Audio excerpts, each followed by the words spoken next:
And once again, thanks everybody for attending today's webinar. I'd like to welcome you again officially to U.S. Math Performance in Global Perspective and turn things over to one of our presenters today, Paul Peterson, who is the Henry Lee Shattuck Professor of Government at Harvard University and is the Director of the Program on Education Policy and Governance.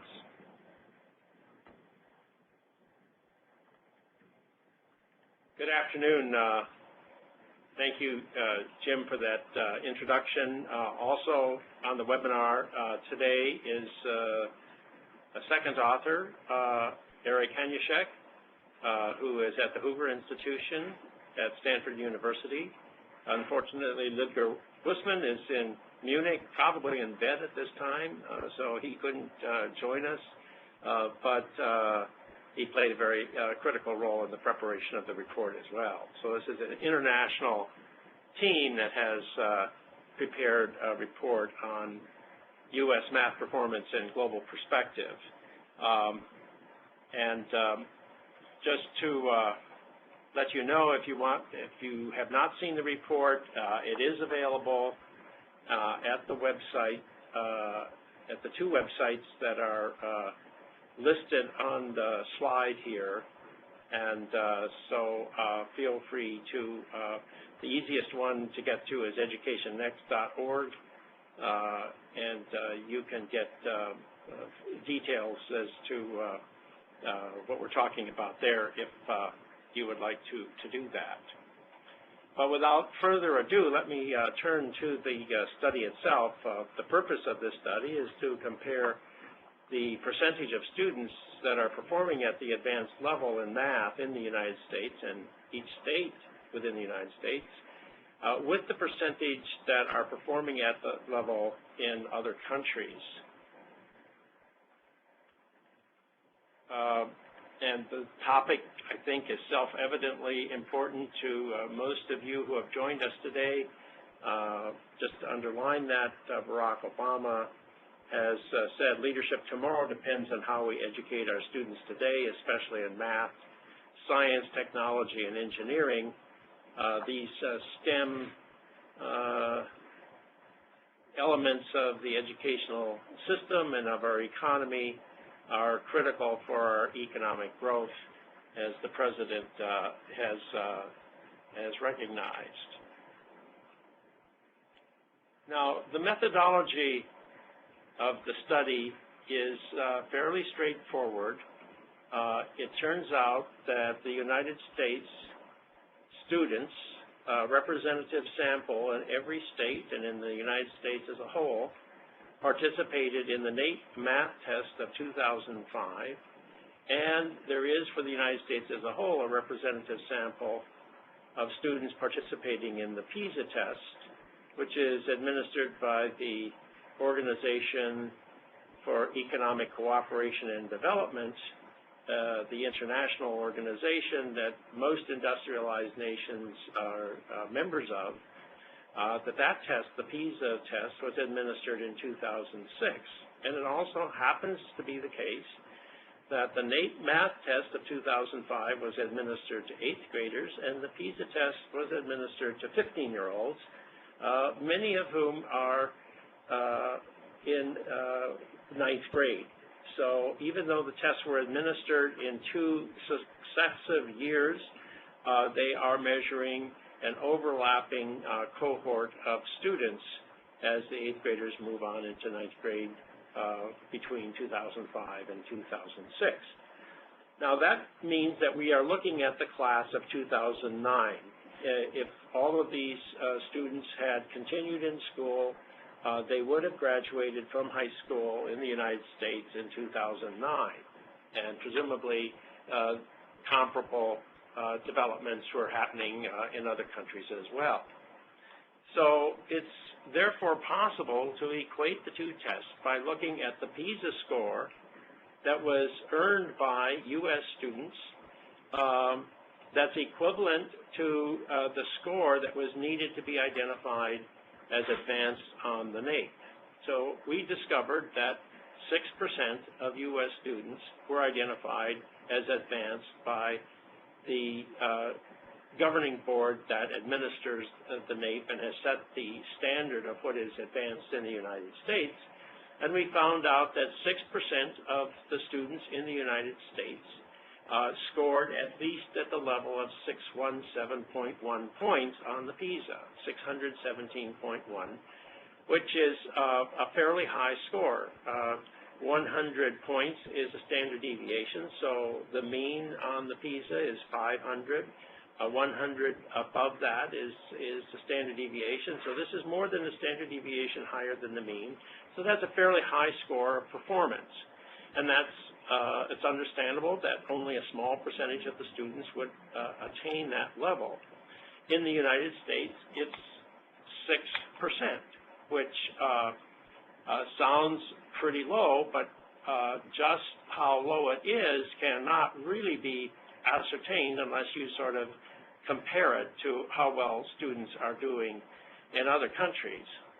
Well, why are we looking at math rather than, say, reading or science? And we have two main reasons. We have additional considerations that are developed in the report, but the two main reasons are as follows. First, math skills are especially critical for both an individual's and an economy's well-being. Work that Ludger Woessmann and Hanushek have done have pretty much established that economic growth for a society is driven as much by math scores as by performance in any area. And there are other studies out there that have pretty much established that math skills are critical for an individual's economic well-being. I noticed in the paper this morning that Google is talking about increasing the salaries of their employees by 10%, which I thought was really underlining the fact that we have a shortage of skilled workers with math skills. You can't do well at Google if you don't have math skills. Google has to worry about their employees wandering off to other firms because all firms that really want very talented people in the mathematics arena are facing a shortage. So there's lots of signs out there in the economy that even in this era where there seem to be more people looking for jobs than there are jobs available, there's a shortage of individuals with a high level of accomplishment in math. So that's the substantive reason for really focusing in on math. The methodological reason is fairly straightforward. It's easier to give a math test to people living in different cultures and speaking different languages and making comparisons across that test than it is in either reading or science. There's not necessarily a common understanding of what scientific concepts are needed to be learned at what point, and literacy skills can vary depending on the language of one's instruction. So what makes the math comparison particularly interesting from a methodological point is that it is a subject matter that is fairly comparable from one part of the world to another. So to summarize, our data come from for the high school graduating class of 2009. We look at them in 8th grade on the NAEP and at the age of 15 with respect to PISA. And our main finding, as I've already suggested, is that the percent of U.S. students advanced is 6%. And that places it in 31st place among the 56 countries that were involved in the study. So that's a pretty dramatic finding that the United States trails 30 other countries in the world. Now, on this figure, it's a little bit hard to read, but I'm putting it up on the screen to encourage you to take a look at the report and find out exactly how the United States compares to what particular countries, and also how each state within the United States compares to other countries. The states are the red bars in this graph. The blue bars and the ones with the cross hatching on them are countries. And the United States is green, so you can see where the United States comes out. The green line is drawn across the graph so that you can see how the United States compares, say, with Taiwan, which had about 28% of its students advanced, or Hong Kong, or Korea, or Finland, all of which had more than 20% of their students advanced, or Switzerland, Belgium, Netherlands, Liechtenstein, New Zealand, the Czech Republic, Japan, Canada, Macau, Australia, Germany, and Austria, all of whom outperformed the very best state within the United States, Massachusetts. Massachusetts performed better than any other state, but it was outperformed by all of these countries. Minnesota comes in second place after Slovenia and Denmark, and down the line we go. So it's really a very dramatic presentation, in my view, of the extent to which students in each and every state, including those states that are the highest performing states, are trailing the accomplishments of students in other countries. So there are some countries here that have twice as high a percentage of advanced students as the United States has. The United States has 6%, and you can see here the percentages. Germany has 13%. Canada, I want to underline Canada, it's our neighbor to the north. 15% of its students are performing at the highest level as compared to just 6% in the United States. Now, if you look at specific states and say, well, how are students doing in my state, you will have to look at the report to get the full set of information, but I thought I'd put out some of the more interesting results. Massachusetts, the highest performing state, has 11.4% of its students at the advanced level, but it's significantly outperformed by 14 different countries. If you drop down to, say, New York, 6.3% of its students are advanced, outperformed by 29 other countries. Texas is in a similar situation. Florida, 4.6%, outperformed by 32 countries. California and Florida are about alike. And then Mississippi is the lowest performing state. 1.3% of its students perform at the advanced level, and 42 countries around the world outperform the state of Mississippi. So the problem is everywhere. It's more severe in some places than others, but it's one that even the highest performing states encounter. So one of the arguments that I'm sure is on the minds of at least some of you is, well, you know, the United States has an extremely heterogeneous population, and it's really not fair to compare the United States to other countries. This overlooks the fact that other countries have their own heterogeneities. But to address that issue, we decided to look only at white students, for which it's more difficult to say they are disadvantaged or didn't have certain opportunities, and to see what the percentage advanced was for white students specifically. And when you look at that particular group within the U.S. student population, you find that 8% of them, it's a little higher than the 6% for all students, but only 8% of them perform at the advanced level, placing the United States white students in 29th place when compared to all students, regardless of race or ethnicity, in the other countries. So even if you just restrict your comparison to white students and don't look at our minority population, you see that the news is not particularly good. Here's the way the picture looks in more detail. I won't go into these details here in this webinar. If you have a question about this graph, you can bring it up and we can return to it later on.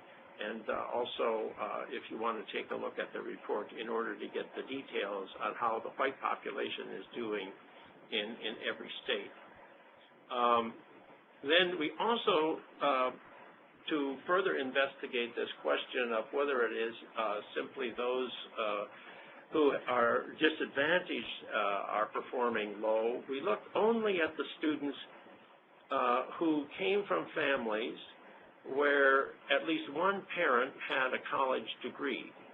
So the student reports to the NAEP examiners the education of their parents, and if they said that at least one of their parents had a college degree, then we included them in this analysis. And that, when we did that, we found out that 10% of the students were at the advanced level. And that's better than the 6% of all students, but it still left the United States in 19th place when compared to all students in the other countries. So we have this all broken down by state as well, and you can see that the green bar is still a long ways away from, remember that in Canada, 15% of all students perform at the advanced level. In the United States, 10% of the students who come from college-educated families. So that's just Canada. And if you compare the United States to, say, Finland, then it's 20% of the students, twice as many of all their students are performing at the advanced level as students from college-educated families. Okay, here's a ranking of selected states in this regard.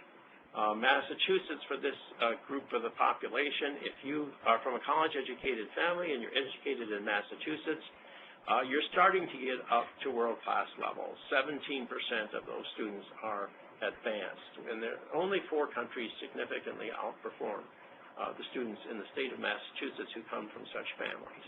And Minnesota and Virginia are in the same league, more or less.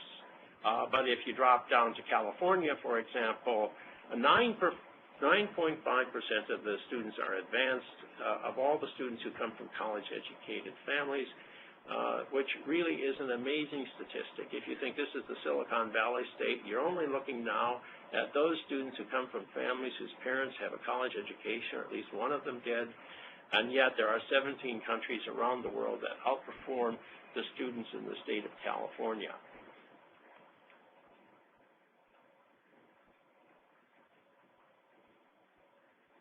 Now, one of the issues that comes up when you look at our data has to do with the results that were obtained by a prior study in 2009 that was done by AIR. Gary Phillips is the author of that study, and he found that the United States performed fairly well when compared to other countries around the world. And the primary difference between our study and the Phillips study, and the report goes into this in much more detail, and if you want to discuss this more in the question and answer period, please feel free to pose some questions. But the primary difference between our study and the Phillips study is that he compared the United States to the countries that participated in the TIMSS test, not the PISA test. And the PISA test has replaced the TIMSS test as the study of choice in many advanced countries. PISA is administered by the Organization of Economic Cooperation and Development, OECD. OECD is an organization that has as its membership almost all of the industrialized countries of the world. Once PISA launched its testing system, all these industrialized countries were asked to participate, and they do. But many of them said, now that we're participating in the PISA, we no longer want to participate in the TIMSS, which is run by a private organization. We don't want to interrupt our educational system and bother our local schools for 2 international tests. One is enough. And so PISA replaced the TIMSS as the study of choice in many advanced countries, many industrialized countries. So there are 16 countries that outscored the United States on the PISA, but who did not participate in the TIMSS. So if you take 16 of the highest performing countries out of the equation, the United States is obviously going to look a lot better. So that, we submit, is the primary difference between. It's not that Phillips did not do a good study. He did do a good study. And it's not that the TIMSS test is a bad test. It is a good test. It's just that it doesn't provide us with information on the countries that we're interested in. Now, one of the concerns that many people have is the emphasis of No Child Left Behind on the performance of low-performing students. It has often been alleged that NCLB has refocused American education on the needs of the disadvantaged to the disadvantage of the highest performing students. And so we thought this was possible, and it deserved an examination. And our analysis of this is fairly simple. We simply look at the percentage of students advanced since NCLB was enacted into law in 2002. And as you can see from this graph, the percent advanced in math has increased very, very slowly since 1996, from about 4% to about 6%, precisely 6% in 2005, to about 8% in maybe short of 8% in 2009. So we're not making spectacular progress since NCLB was passed and the percentage of students performing at the highest level. But you can't really blame this law for the condition, because the condition existed before it. Matters have improved slightly since. And so to say that the problem is NCLB, if we just get rid of NCLB, we'll have solved the problem, that's not the right interpretation of the data that's available to us. Now, just to underline the importance of the findings, Bill Gates has observed, unless the schools of the United States find the tools to bring students up to the highest level of accomplishment, it places the nation at risk in the international economy of the 21st century. And I think that's exactly right. If the United States doesn't have its students performing at the highest level of accomplishment, which the advanced level in math really is, it is placing the United States as a nation at risk in the economy of the 21st century.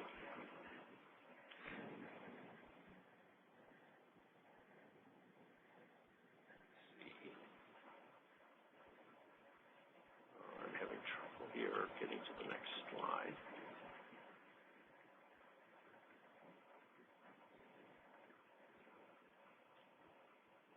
Okay, and the other organization that has looked at this is the STEM Coalition, and it has stated that its purpose is to raise awareness in Congress, the administration, and other organizations about the central role that STEM education plays in enabling the U.S. to remain the economic and technological leader of the global marketplace for the 21st century.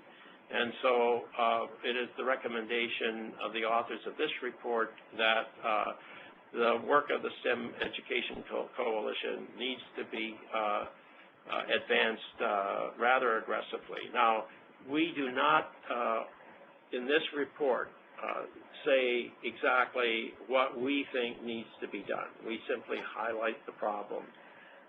The authors of the report have their own opinions as to the strategies that are needed to improve school quality, especially in math.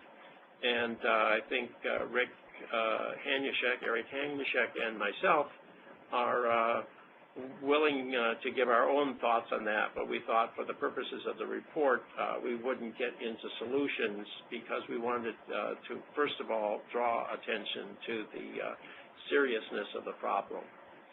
So that's the end of this PowerPoint presentation. It does, I hope, present the basic facts of the report, but you may have lots of questions And I'm going to bring Rick Hanushek online now to make any observations he might have, and then we'll open it up to questions.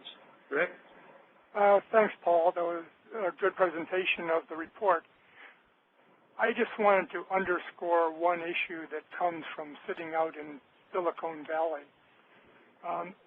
In the future, if Silicon Valley is going to be the center of innovation in the country, it can't do it by relying on California-educated kids. It's going to have to import talent either from other states or, as we show, that itself doesn't take you that far, from other countries.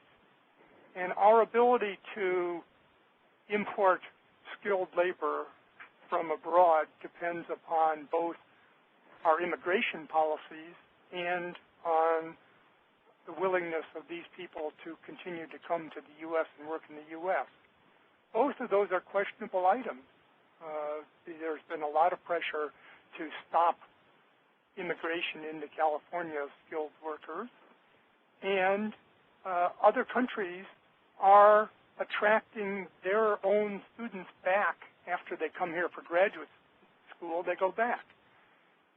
If the country is going to succeed in the future, I think it's critical that we, in fact, do something about improving the quality of our K-12 schools that feed our higher education system.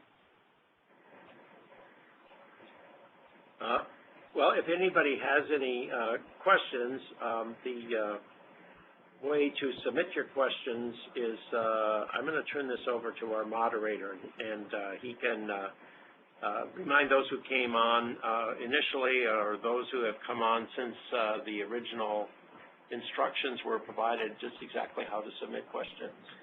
Yes, thank you. So to remind you, we're submitting questions in text form, and you can raise up the question and answer tool by clicking the Q&A tab at the top left side of your screen.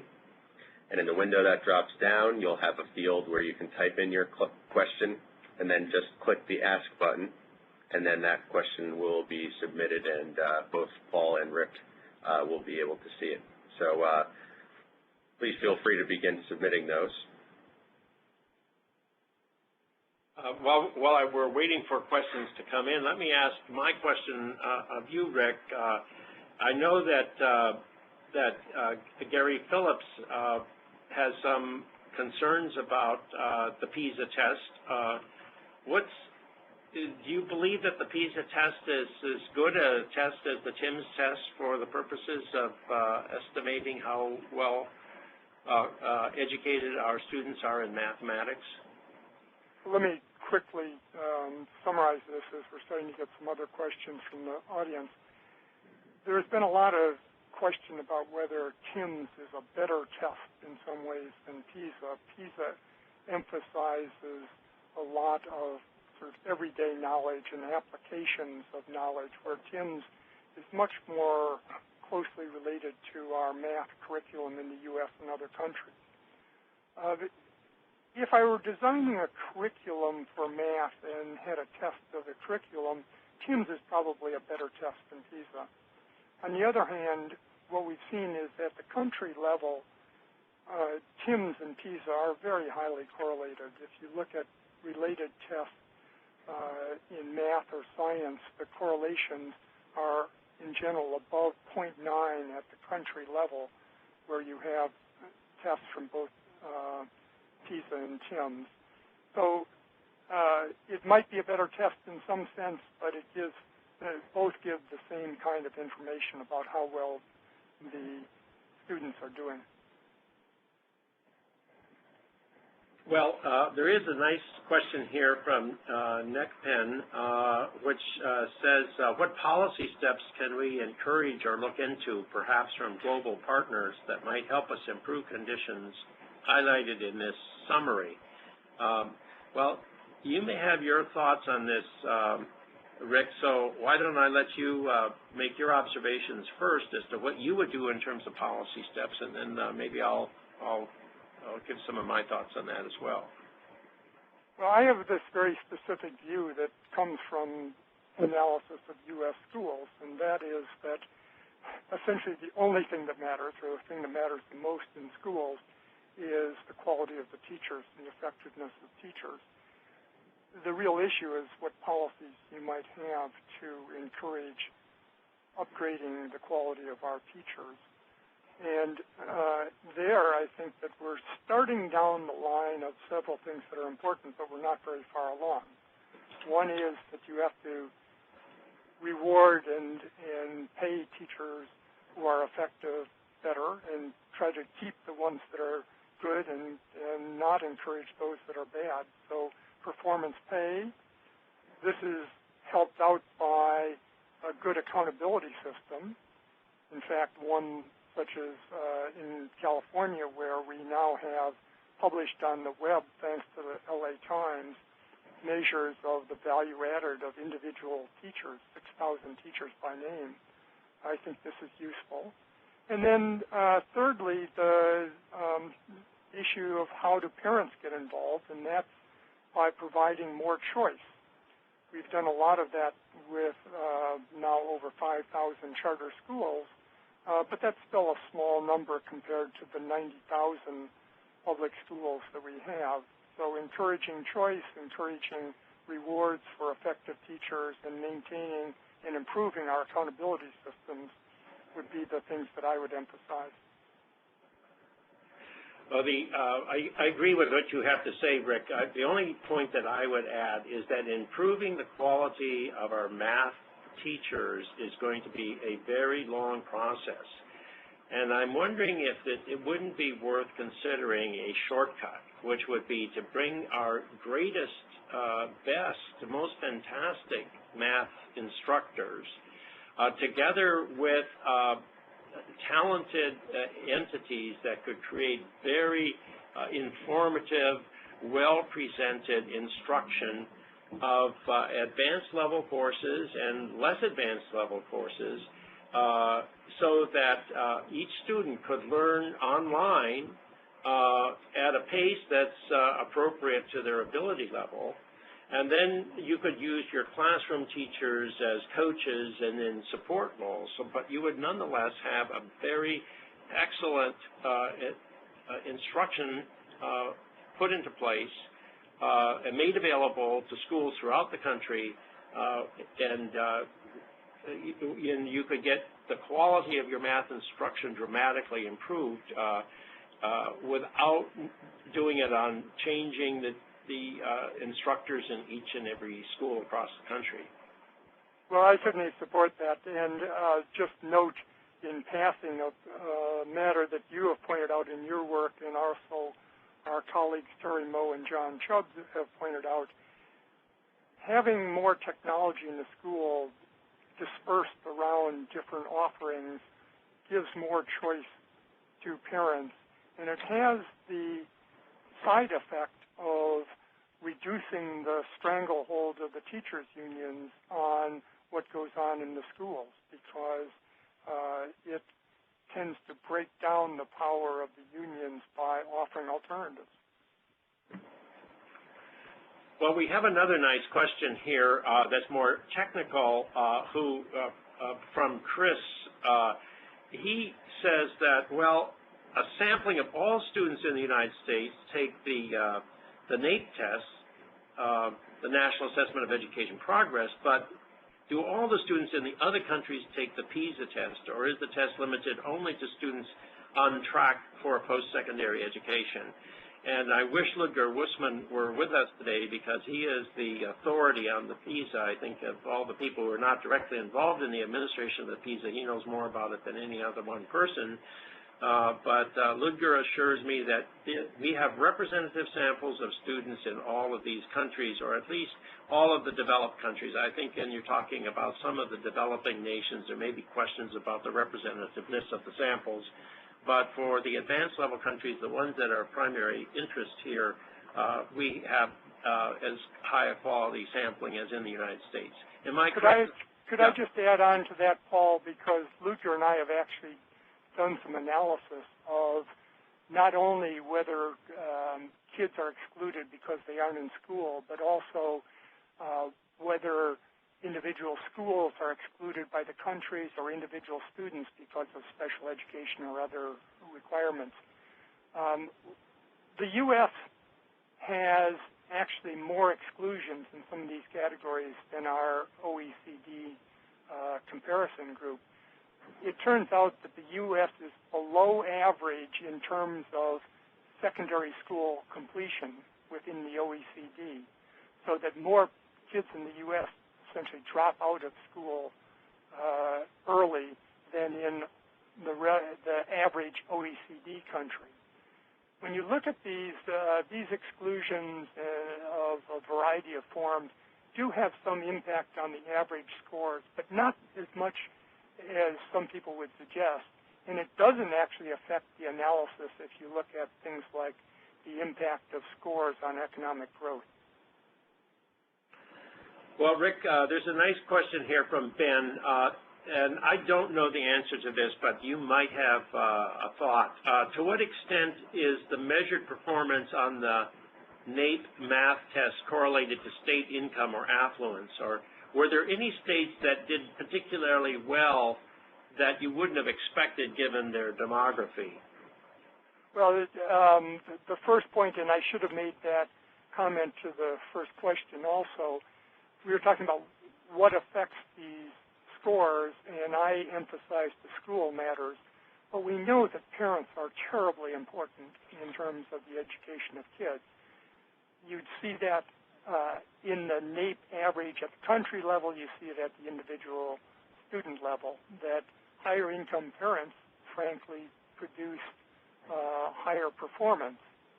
One of the reasons why in the report we looked at kids from families that had at least one college-educated parent is that that's meant to proxy the best education situation in the home. We don't have income levels for the PISA scores and only crude income levels for the NAEP scores. These do influence it, but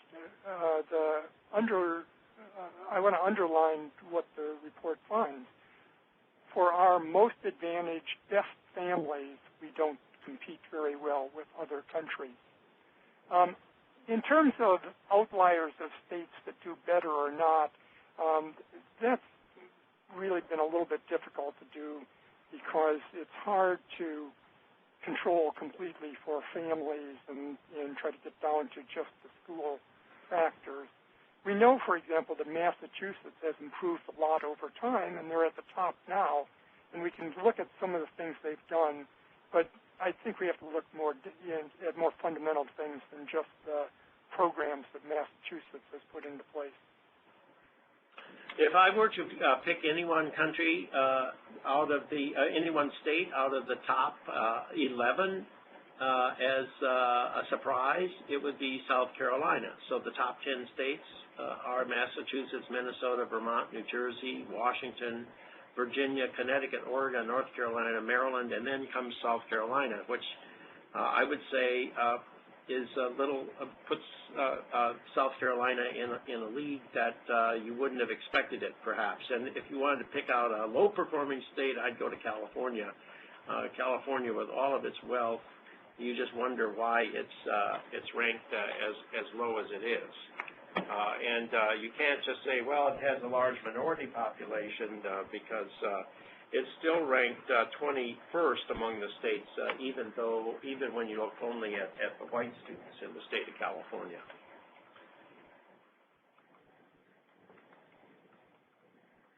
So there was a question here that I thought was very interesting. What are some of your suggestions for teachers? Elementary teachers specifically. Our current goals are to incorporate more problem-solving strategies. So I think the point that's being raised here is the problem-solving approach to educational instruction the right way to be going in mathematics, or should we be going back to the old-fashioned standard way of learning your tables? So do you have any thoughts on that, Rick? Well, there's a lot of issues on curriculum. In fact, Ludger Woessmann also has a recent has a question in the hopper on curriculum. There's a lot of dispute about this. I tend to lean more toward more traditional foundational methods, particularly in the early grades, that it's hard to essentially jump in and teach higher order skills to people that don't have the basics. I've been convinced by that from a variety of studies that have come out recently from the cognitive science side.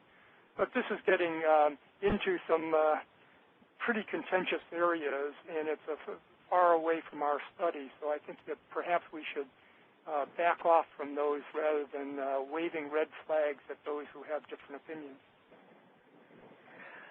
The large gap between the United States and Canada was quite surprising, says Bill, and he wants to know if we have any ideas as to what could be going on that could produce this difference within the North American continent. I think that's a pretty interesting question. The only thought I have on that is that many of the provinces in Canada expect students to perform a fairly challenging test at the end of their secondary education. And there also is more competition between the public and the private sector because you have a lot of public funding of the private sector in Canada. And studies that have been done in the Ontario area show that where there is that competition between the Catholic schools and the public schools, that both schools do better. I wanted to also mention something I did not mention earlier in the webinar, which I should have mentioned, which is that these are representative samples of students in all the schools, public and private, in the United States and in all the other countries. Many other countries have a substantial private sector, and those students are included in the PISA study. And in the NAEP study, they include the private sector as well as the public sector. So if you wanted to make the argument, well, you're just talking about the public schools, and our private schools are really doing a fantastic job of educating our advanced students, and the reason we don't have more advanced students showing up in this study is because they're going to the private schools. That's not the explanation. I don't know if you have any thoughts on that, Rick. No, I think that you hit it. It's very hard to make very precise inferences about differences across country.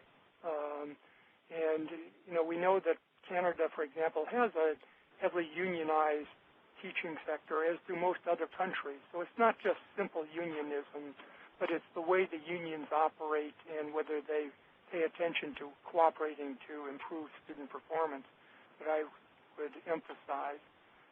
John Bishop, who's on this call also, has pointed out that many of the larger provinces in Canada early on got into serious external examinations, which helped their performance. And we're coming along with our accountability systems here. But it's still a puzzle why a very similar state like Canada does so much better than we do. So, Rick, why don't you pick up another question? I had a little disconnection from the... I would follow on to John Bishop's question on charter schools. His observation is that some of the recent studies on charter schools, particularly the better quality ones, tend to suggest that charter schools do better in the more disadvantaged neighborhoods, that they don't do noticeably better in the suburban areas where there are already high-performing schools. I think that this is still partly open to question because we haven't been able to assess well enough charter schools in wide varieties of areas. The Mathematica study went across states, but only 36 schools that they had with competition, and tended to suggest this. the Credo study from here at Stanford found mixed results actually on that, and it seemed to depend more on what states the charter schools were in, suggesting that there are elements of charter school laws and regulations that have some influence on performance. But yet again, it's still hard to do a full study of that because you only have 17 or 20 states to look at, and so there's lots of alternative explanations you can give.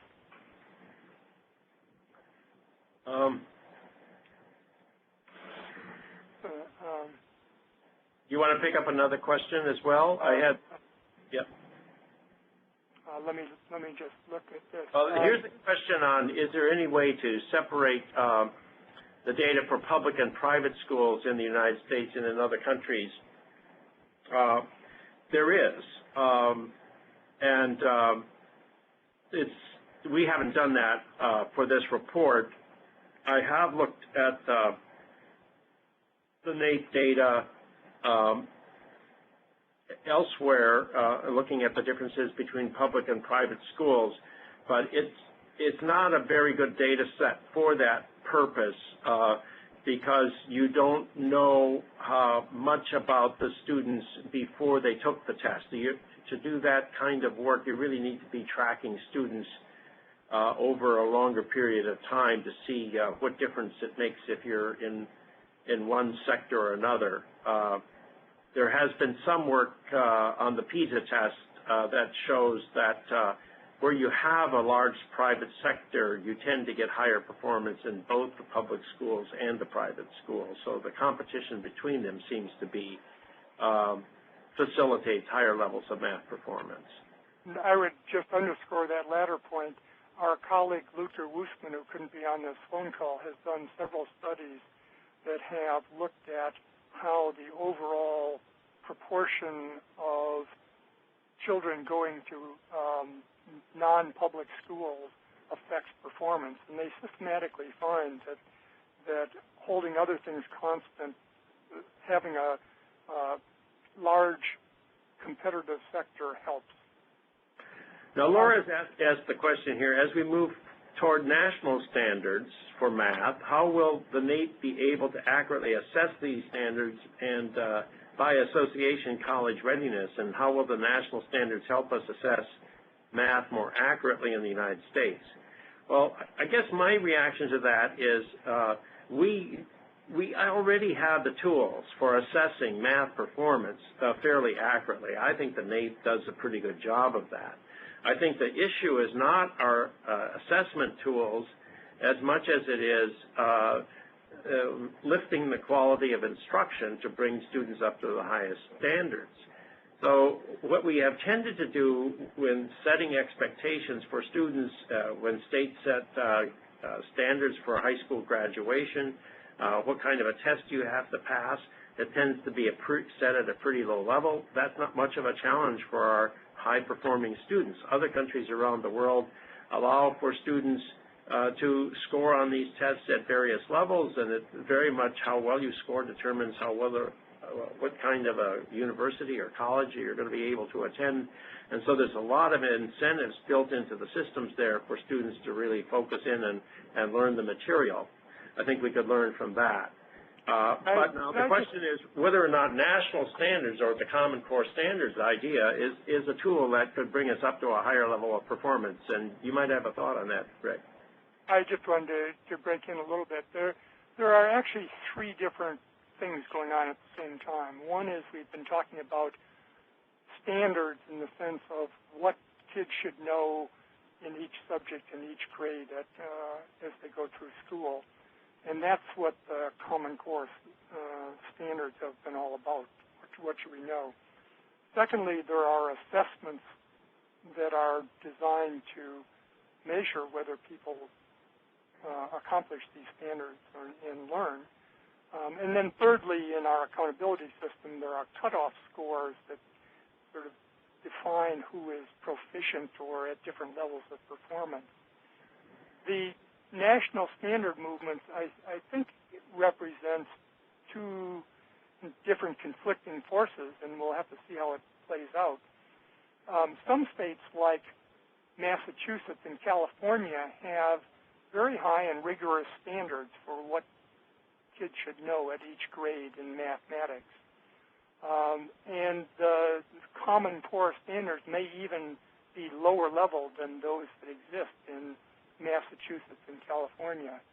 But there are other states that have what you might call charitably pitiful standards of what kids should know at each point, and the Common Core standards would tend to bring those up.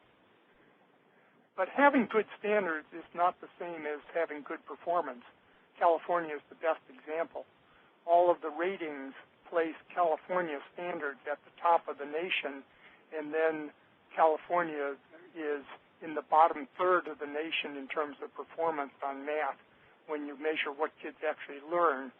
So Common Core standards, to me, are things that we should pay attention to and are probably necessary, or high standards, not Common Core. High standards are probably necessary, but they're far from sufficient.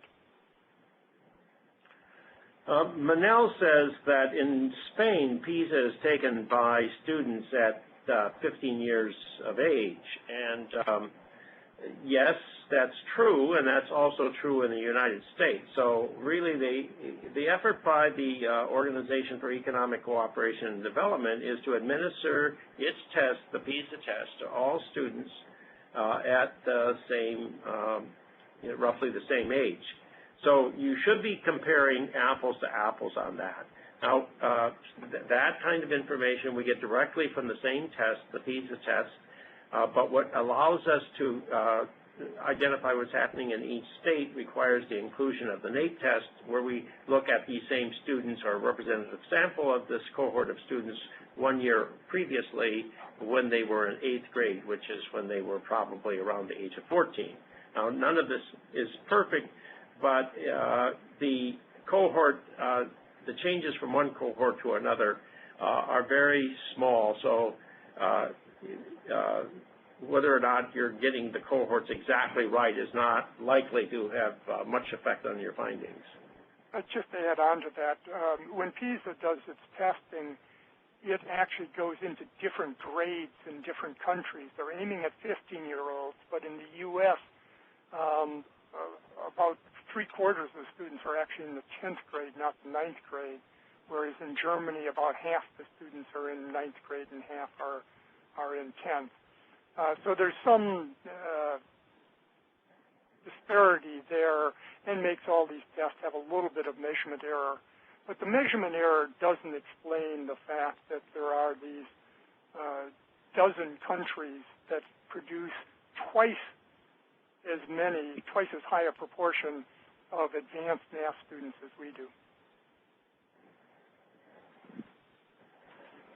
How can stakeholders ensure that students from impoverished and low-income neighborhoods are included in efforts to improve mathematical skills of students throughout the nation? Do you have any thoughts on that, Rick? Well, this has been the issue that we have faced in this country for a very long period of time. We have actually No Child Left Behind is aimed exactly at this issue by trying to assess the performance of kids near the bottom at proficiency levels. And this, unfortunately, means that we're looking a lot more at the low-income population because they are the ones that, on average, are in more need of better schools. So I think that partly it's accountability, partly it's that we have to have policies that are geared toward ensuring that all students at least get to some minimal level, but hopefully get beyond that. The Rising Storm report on advancing our STEM education from the National Academy of Sciences, in fact, emphasized trying to put policies in place that ensured that low-income and minority students had more probability, more chances, better chances of getting the skills that would enable them to enter science and technology areas. Well, Rick, I think we've pretty much covered the questions that have been posed. I don't know if you have any additional thoughts that you would like to make in conclusion or at this point. Let me look at the last question while you give your last thoughts, Paul. And there's one more question. Oh, is there one question I missed here? Yeah, well, my basic concluding thought is that this is not a problem that's going to be solved quickly. It's not going to be solved simply by the schools. It's going to require cooperation among families and students. We need to give students incentives. But I do think that we could look for new ways of exciting students and getting them interested in mathematics.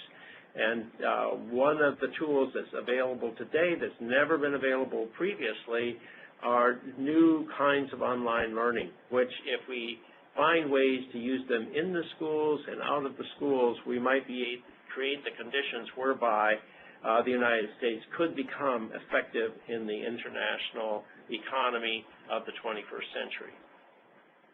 So let me pick up and continue on from the last question that we got from Zev. He asked if essentially diversity doesn't have its own challenges, because in California, where a minority of students are white students and more are students of color, if you try to educate these people, it takes resources. And if you have a fixed budget, you are necessarily moving resources from the more advantaged toward the disadvantaged if you try to bring them up. And I think that that's absolutely correct to the extent that heterogeneous populations do, in fact, have challenges, some of which are resource challenges and other challenges of how to get our schooling message, educational message across to people who come from families that don't necessarily have the same values of education. At the same time, in California and in every other state of the union, we have seen that simply putting more resources into the school doesn't solve this problem. Simply providing more resources for schools of more advantaged students doesn't lead to better results. In all of these cases, we have to think about larger changes of the kind you suggest, Paul, in terms of technology, of the kinds that we both have talked about in terms of more choice, better rewards for highly effective teachers, and so forth. In those cases, it could well be the case that we want to put more resources in if we get the incentives right and the institutions right. But without doing work on the incentives and institutions, I think we have little hope of solving this by just putting more resources in. That's what we've been doing for the last 3 or 4 decades. Well, thank you, Rick, for those comments, and thank you, our audience, for participating in the webinar today. I encourage you to check out the report itself on educationnext.org. Educationnext.org has copies of the report and an interpretive essay that highlights the main points as well. So thank you very much.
Hello, Paul. Hello, Jim. Hi there. Are everybody there? Yep. We still have some people on the line, I guess. Yeah, that's okay. That always happens. Oh, It doesn't mean they're waiting for us.